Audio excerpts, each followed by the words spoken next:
chanting in 37, and she wrote for the Independent and the press in Ireland for about 3 years. So that was something she gave me. And then this is Montessori. If you're interested in that, you read that. There you go. What did Montessori? A piece of tape from you? Yeah. Pick that up? Sure. Yeah, that was the that's my daughter. Oh, no. That was in the yard. So this is your, in Town Bridge you had the, I have my little Montessori. school, yeah. Whose house is that? That house is, oh yeah. So you're all doing very interesting stuff.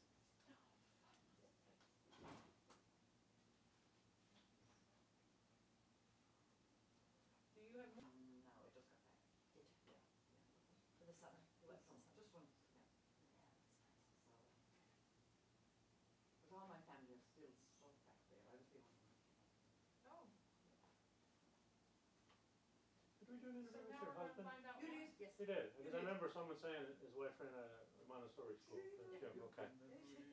Yeah, that was probably, was one of the last ones we did. It wasn't, yeah, it was one of the last ones. Yeah, I hope it works.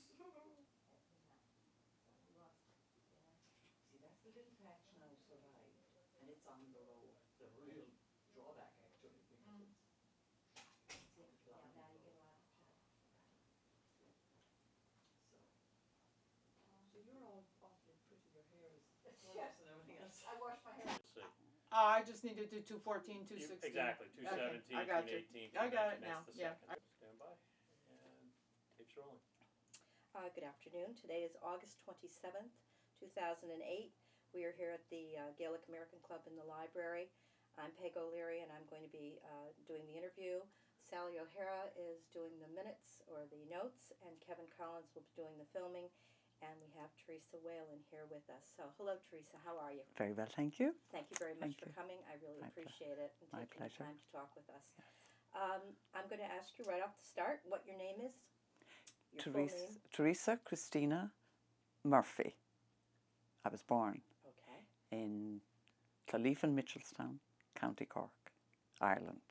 Very good. And your name how was your name chosen? Do you have any idea?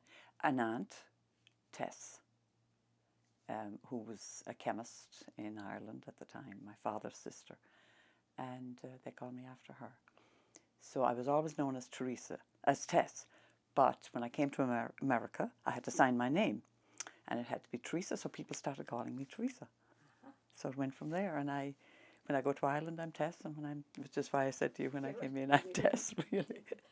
So you have two names in two different countries. Yes, right? that's it, yes. And were you born at home or were you born in a hospital? I believe I was in the hospital in Cork City.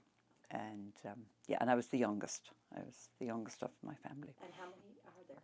My father was married twice, and the first wife died when he had 4 children.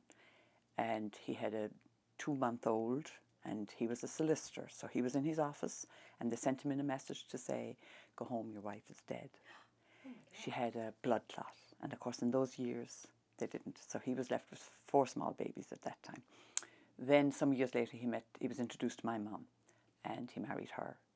And they had 4 children again. So now he had 8 children. So I'm the youngest of the 8. Okay. So that's where I came in. And what was your mother's maiden name?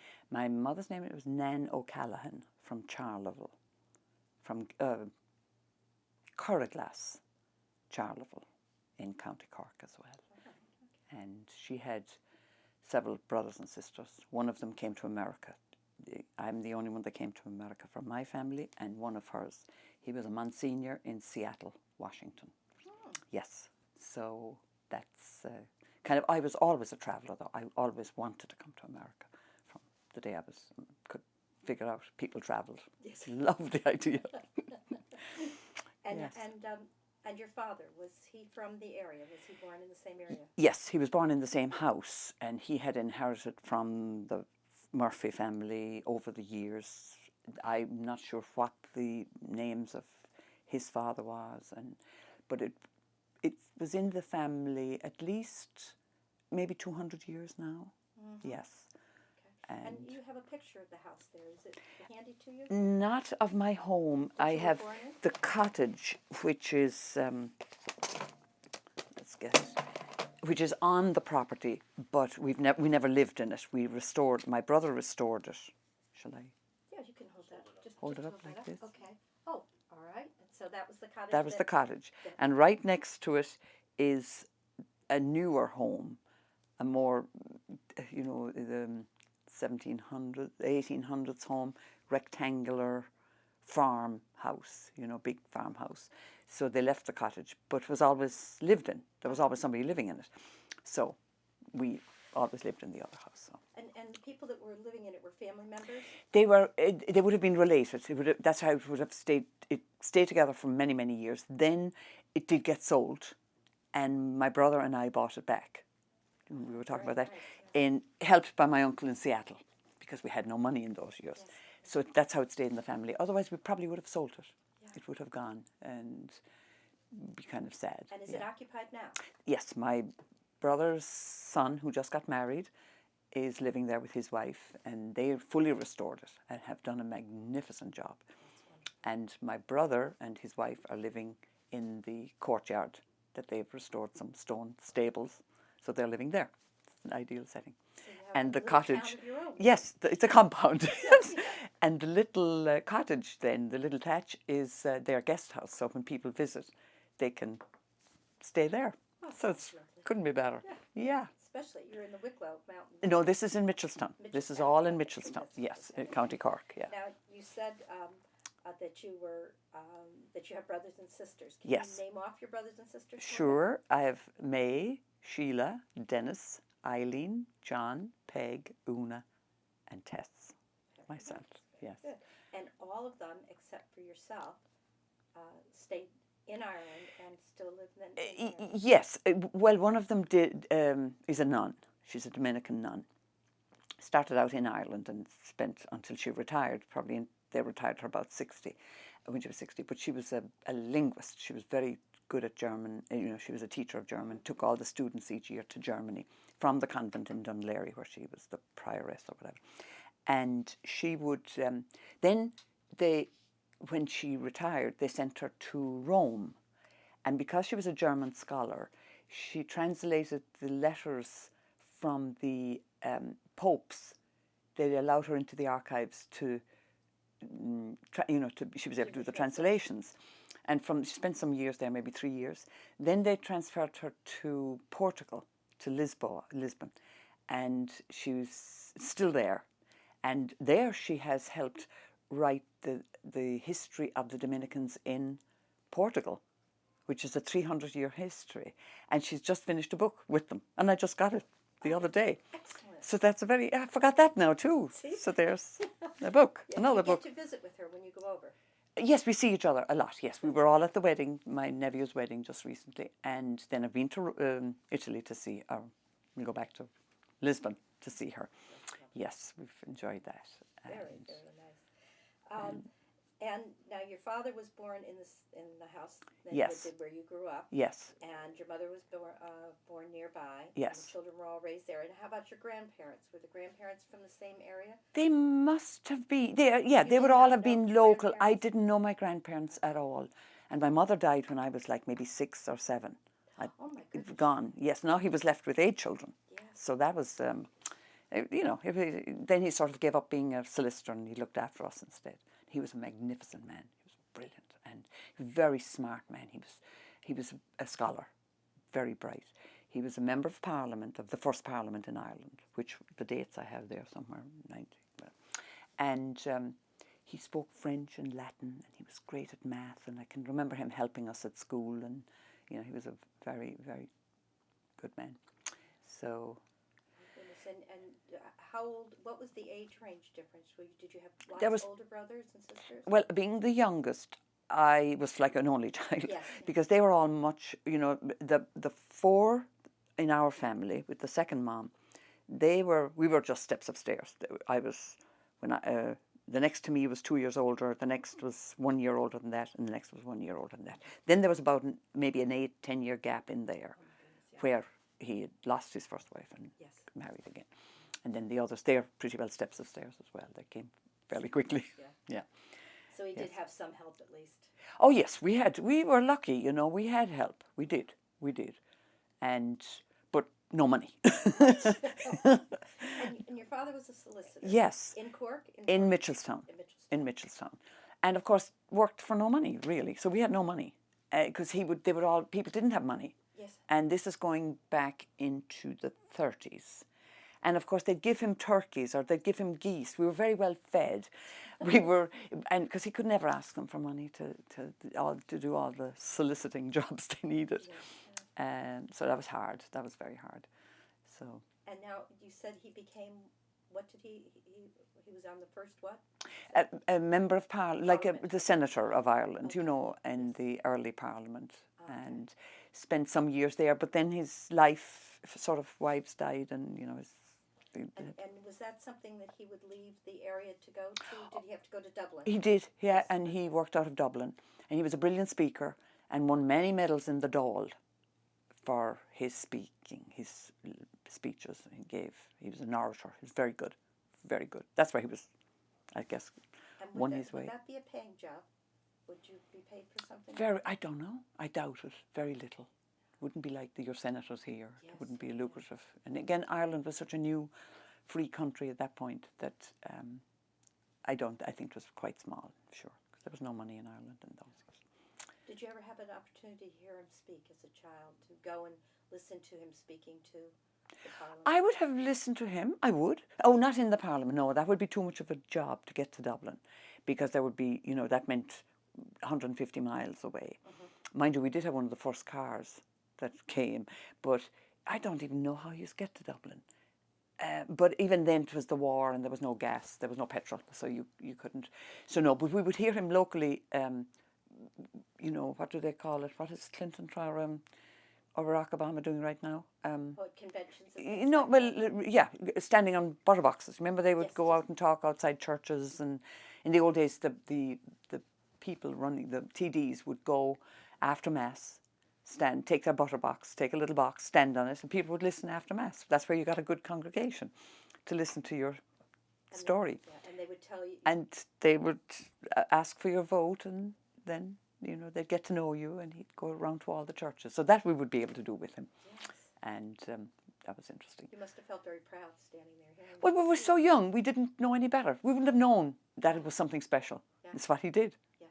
I didn't ask you what your birthday was, by the way. My birthday is June 8th, 39. 39. So you were in Ireland during the time of the war? I was. Do you have any memory of that? I remember eating the yellow corn, you know, not having flour and not having much, but never hungry or anything, because we were lucky just we had this nice house and you all lived by bartering in those years. So we'd have gardens and apple trees and vegetables and maybe not. Then of course, my dad was good at hunting. He'd go out with the gun and shoot rabbits and quail and fish. We had he'd go fishing and it was very good.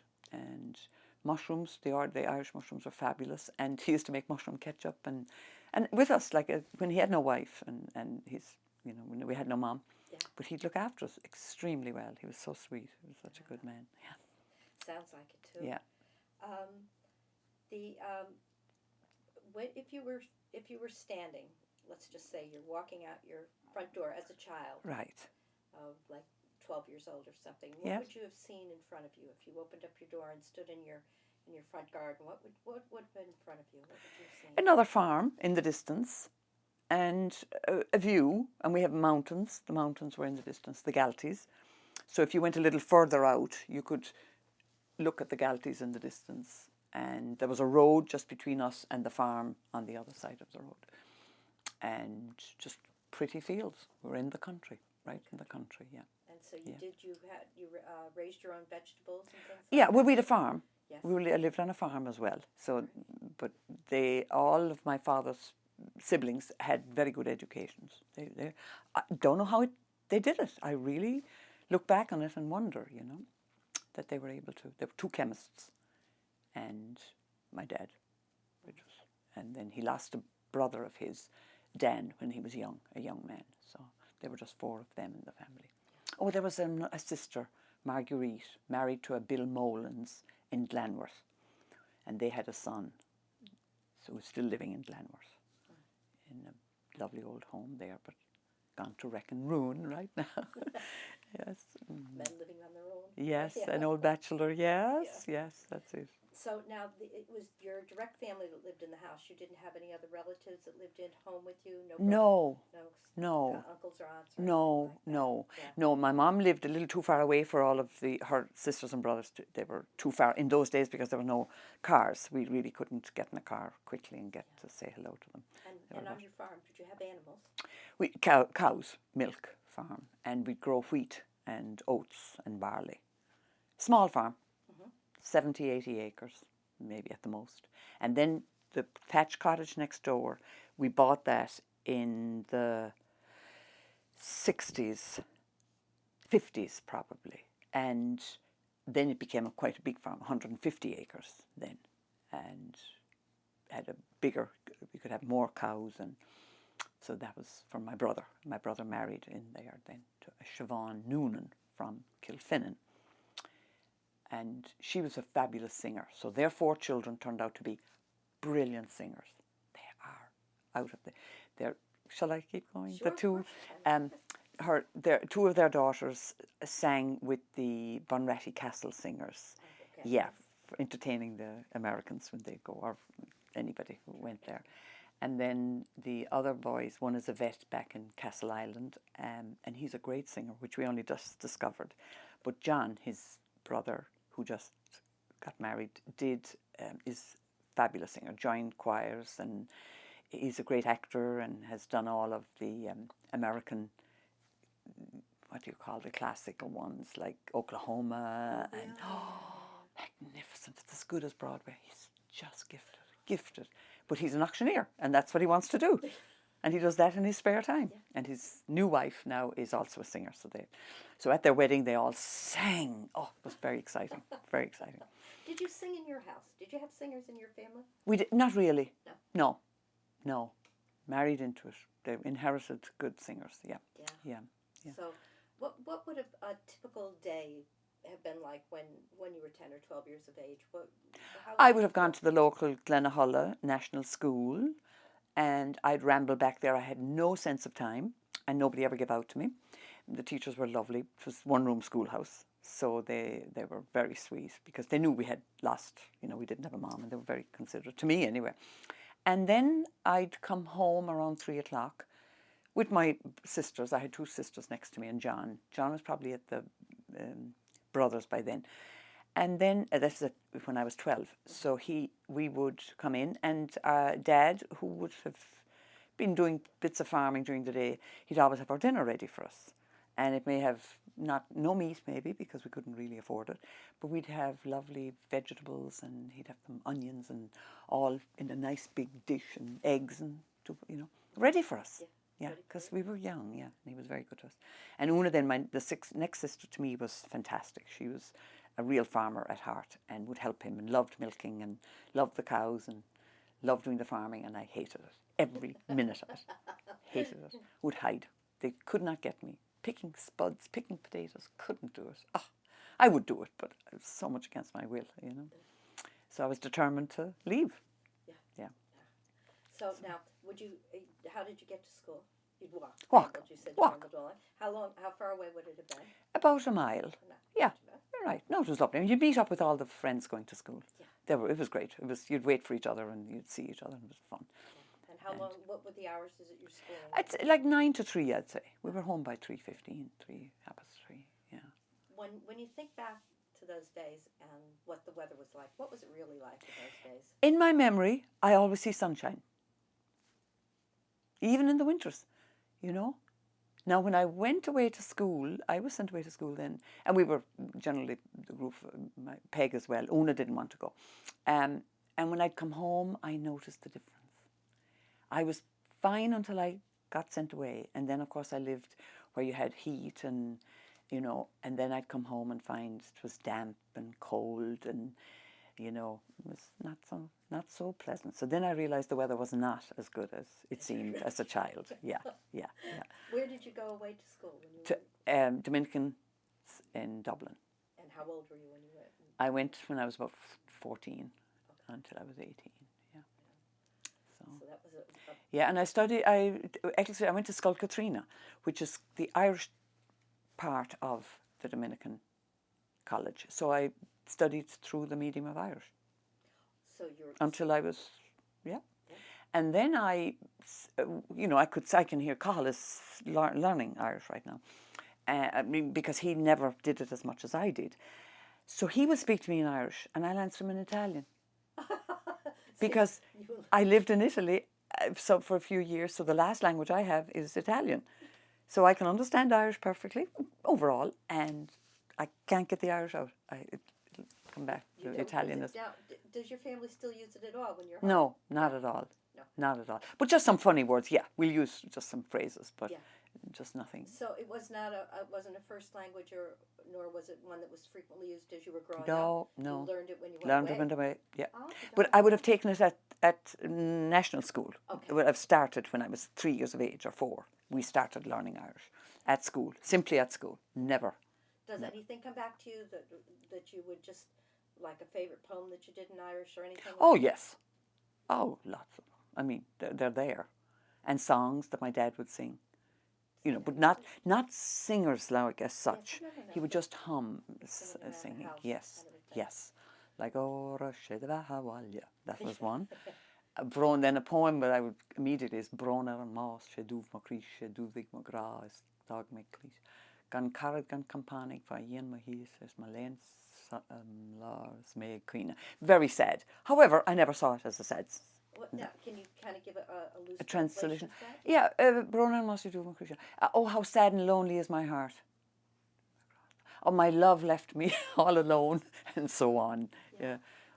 Without a friend, without pals. That's it. That sort of thing. So, of course, it's And was that something you would have been required to learn in Yes, school? yes. We were required to learn poetry, maybe one poem a week when you were going to school. When you were in not secondary? Not secondary. Little, when you'd read a little essay, and there'd be a poem at the end of it. You'd have to learn it in English and Irish. And Irish. Yes, you'd have to do. There was a expected you. poem that I've heard other people recite, something about the fairies over the grassy knolls or something. The fairies come, Right. the little people come a calling or something like that. I don't know. In English. Oh, yeah, I probably know that in Irish. If I could get the first. Yeah. Well, it might come to me. Yeah. It might come to me. But at home, that was something you did at school. But at home, you would not necessarily have been speaking Irish to Never. each other. Never. Yeah. Not at all. What No. kind of things did you do for amusement? What did you do with your brothers and your sisters when you were? Well, it's interesting. We would play a little, but we'd fight as well, like children. Yes. And we'd always, there were always jobs on a farm. So you were always included and you had to get certain, you were always busy. You were almost ashamed to be not, to be playing, even as a small child.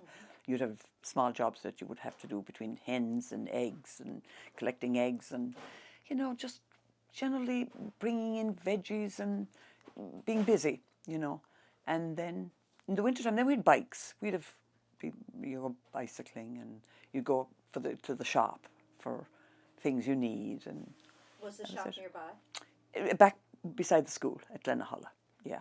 So that was another, you'd either walk or you'd have a little bike.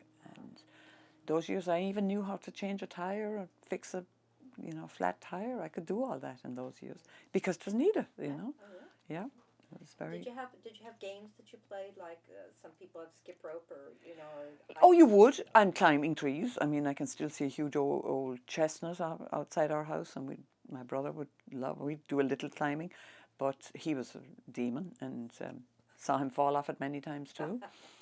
And then at night we'd play what they call four corner fool in the road. There were 4 pillars, 2 neighbours and ours, and you'd each stand in one of the corners and in the dark, and we used to love it. And then you go visiting neighbours at night too, in the dark, be scared of our lives coming home. And we had a lovely little old lady that looked after us because my mum was dead. She lived next door to within 1,000 yards, and we'd go back and see her and hang out with her. So that was kind of fun. And what was things. her name? Mary Daly, and we called her Manie Lowe. Because Mary Roach married Mary Daly, but because she was known as Mary Roach, our phrase for her was Manie Low, because as babies, that's what we called her. And she was a great lady. She was a good woman. Now, when you went rambling off to visit with one of the neighbors, what would that typically be like? What would you do when you were there? I'd sit and talk to them, just simply chat. You know, you'd sit down, they'd be delighted to see you, and they'd be asking you all about your family, and of course they'd get all the news from you, and they would, that was their way, because they wouldn't go as far as children. The older people would be, that's interesting, it kind of only occurred to me, that they would love to see the young people going in, at least they seemed to, and then we'd know what all the neighbours were doing and give them the news. Yes. That's exactly what it was. And as I was always a chatterbox anyway, I loved people. I always liked people, so I went further afield than most. You know, when I was going to the local nuns for a while, I would drop in on everybody, because I had a little bike then, and I would just visit people. I bet they'd love to see you coming. I don't know. I did it. I must have been thick-skinned as well, because they never turned me away. You know, they were very good. I don't remember being turned. Let's put it like that. Yeah. Were there storytellers in your area? Anybody that would sit down and tell No, stories? no, unless the local people that we would meet, that's you what know, I the meant. local little, they would tell you stories, but it'd probably be in your mind at that time to be more realistic. You wouldn't. They wouldn't be just stories. Not folklore. Not folklore. Okay. No. No, my dad would have been good at some stories. I don't remember them though, you know. And how about anybody in your area that played music, that you would sit and listen to music or dancing or anything like that? Well, we'd always have the Cayleys, the dancing, and Mitchelstown had a great dance hall that we'd meet and go to Cayleys or regular dances. And that was a big deal when we got to be in 13s. We used to love it. And what, do you remember the name of that dance hall? The Mayflower. Mayflower in Mitchelstown, yeah. And did they have live musicians? Oh, they did. Always live. Yeah. Always live, yeah. And then there would be Cayleys, but the Cayleys would be out on country roads and we couldn't get there because, you know, at corners, crossroads, they would have Cayleys, and you'd have to try and find somebody who could take you, and that wasn't always easy. But we didn't mind, you know, weren't used to going too many places, you know. Yeah. Did you have a radio? We had a radio. A wireless or a radio? A wireless for a long time, where we'd have to get the battery, you know, get whatever you did with the batteries. And then we got electricity, finally. When? When was that? Do you remember? I can figure it out, maybe the late 50s.